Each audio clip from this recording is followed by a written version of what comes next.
આપણે નવતાની તારીખ સ્વામીજીનું અભિવાદન કરીએ.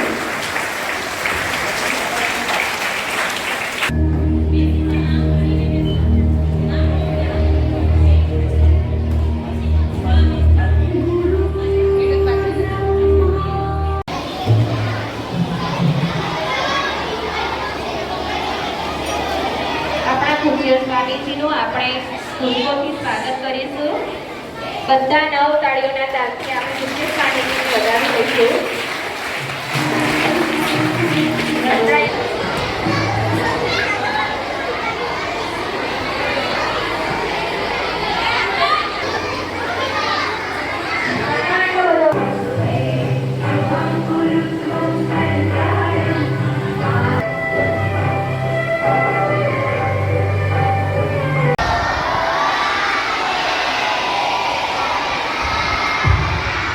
ગુરુ સાક્ષાત પરબ્રહ્મા તસ્મૈ શ્રી ગુરુવે નમઃ. તસ્મૈ શ્રી ગુરુવે નમઃ.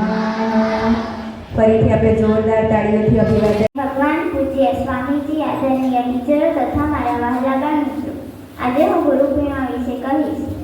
ગુરુ બ્રહ્મા ગુરુ વિષ્ણુ ગુરુદેવો મહેશ્વરા ગુરુ સાક્ષાત પરબ્રહ્મા તસ્મૈ શ્રી ગુરુવે નમઃ.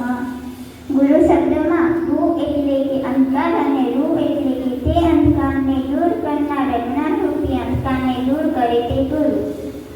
આ ગુરુની મહિમા ગાવા, ગુરુનું સ્મરણ કરવા, ગુરુ પ્રાપ્તિનો કેસ પૂરવા અને ગુરુમય બની જવાના દિવસ એટલે કે ગુરુ પૂર્ણિમા. ગુરુ પૂર્ણિમા ગુજરાતીમાં અષાઢની પૂર્ણિમાના દિવસે આવે છે. આ દિવસે તમામ ધર્મના લોકો દ્વારા ઉજવવામાં આવે છે. ગુરુ પૂર્ણિમા આદિ ગુરુ વેદ વ્યાસના જન્મદિન નિમિત્તે ઉજવવામાં આવે છે. આથી આ પૂર્ણિમાને વ્યાસ પૂર્ણિમા પણ કહેવાય છે. દરેક વ્યક્તિના જીવનમાં ગુરુનું ખૂબ મહત્વ હોય છે. ગુરુ હારનારને મુકામ સુધી લઈ જઈ શકે છે. ગુરુનું જીવન નિસ્વાર્થ હોય છે. ગુરુ માત્ર જ્ઞાન અને સંસ્કાર આપવાનો જ પોતાનો હેતુ માને છે. બ્રહ્મા, વિષ્ણુ અને મહેશને પહેલા ગુરુ માનવામાં આવે છે. ગુરુ પૂર્ણિમા એ ગુરુને આદર આપવાનો ખાસ દિવસ છે. આપણે હંમેશા ગુરુને સન્માન આપવું જોઈએ. દરેક વ્યક્તિના જીવનમાં ગુરુનું ખૂબ જ મહત્વ છે. ગુરુ પૂર્ણિમા એ આપણા ધાર્મિક ગ્રંથોમાં ગુરુને ભગવાન કરતાં વધુ ગણાવ્યા છે. માતા પિતા પોતાના સંતાનોને સંસ્કાર આપે છે, પરંતુ ગુરુ દરેકને જ પોતાના સંતાનો માને છે અને તેમને જ્ઞાન આપે છે. હિન્દુ, મુસ્લિમ, બૌદ્ધ અને જૈન તમામ ધર્મના લોકો દ્વારા આ તહેવારને ખૂબ જ ઉત્સાહથી ઉજવવામાં આવે છે. ગુરુ પૂર્ણિમા એટલે કે ગુરુ અને શિષ્યના પવિત્ર સંબંધને ગાઢ બનાવતું પર્વ. હજારો ખામીઓ હોવા છતાં જે તમારી ખામીઓને ખૂબીમાં બદલે એ ગુરુ. આ વિશ્વમાં જે કોઈ પણ વ્યક્તિ આપણને જે કંઈ પણ શીખવે એ દરેક વ્યક્તિ આપણા માટે ગુરુ સમાન છે. સમય પણ શીખવે છે અને ગુરુ પણ શીખવે છે, પરંતુ બંનેમાં ફરક એટલો જ છે કે ગુરુ શીખવાડીને પરીક્ષા લે છે અને સમય પરીક્ષા લઈને શીખવાડે છે. ગુરુ વિના ન મળે જ્ઞાન અને જ્ઞાન વિના ન મળે જન્મા સન્માન. જિંદગી તો એક નાનકડી કળી છે જેને ભગવાન પોતે વણી લે છે. માતા પિતા તેને ઘડીને એક સુંદર પુષ્પ બનાવે છે અને શિક્ષકો તે પુષ્પમાં આત્મવિશ્વાસ, ક્રાંતિ અને ઉર્જા ફેરવે છે, જેથી તે નાનું પુષ્પ, નાનું બાળક પ્રકાશ બનીને લોકોને સાચો માર્ગ બતાવે છે અને દેશને ભવિષ્યમાં સારી મદદ કરે છે. જય હેપી ગુરુ પૂર્ણિમા. જય સ્વામિનારાયણ.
આગળ આગળ જો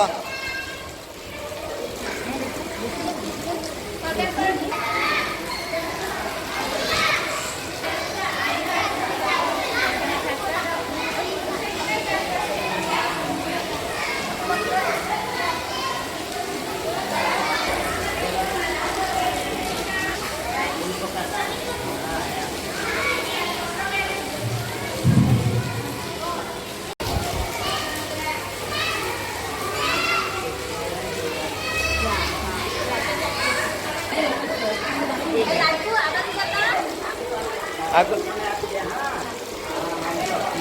આગળ જો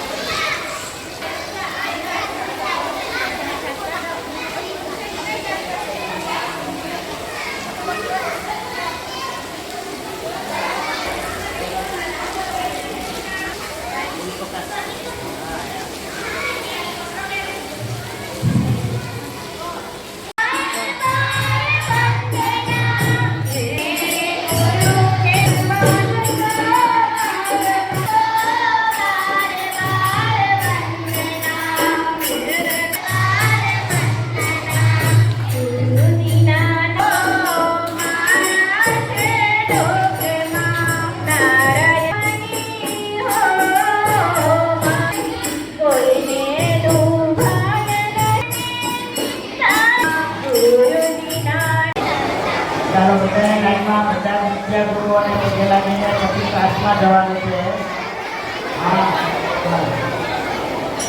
અહીંયા લાઈનમાં ઊભા રહી જાઓ. જેટલા બધાને ગુરુને પગે લાગશો એટલી વધારે વિદ્યા પ્રાપ્ત થશે. એટલે આપણે બહુ બધા ગુરુઓને સાથે પગે લાગી જવાનું છે.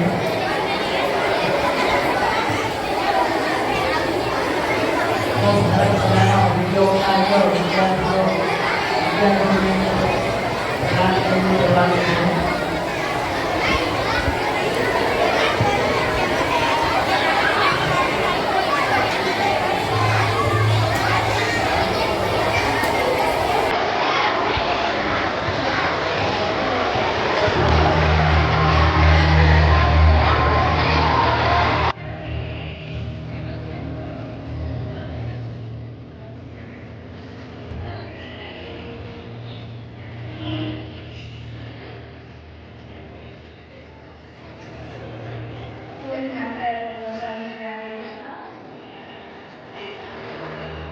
Thank you.